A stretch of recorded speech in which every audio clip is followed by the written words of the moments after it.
Sig mig, hvem har egentlig sendt jer i byen? Nu skal de passe lidt på.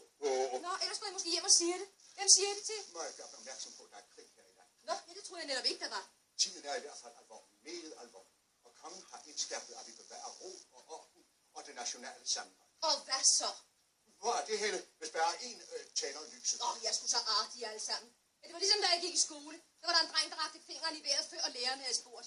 Ja, I gør også. De gør I der, når der bliver sagt, før det bliver sagt. Jeg kunne blive noget så... 1, 2, 3, og så ikke et ord, men I ser vel fidusen. For man ved, hvad der nemt kunne ske, hvis man pludselig gik hen og fik åbnet for slusen. Jeg må tale forsigtigt. Folk kan ikke forstå det. Ærligt talt, de kan ikke få mere besked. De må tænke dem til.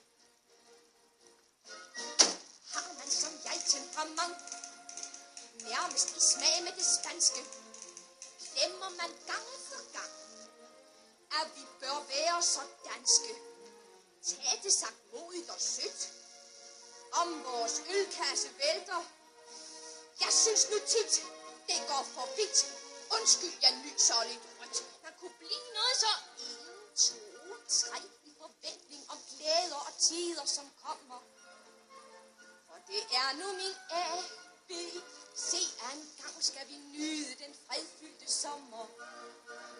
Høre Øresundsbølge brus mellem bilernes sus.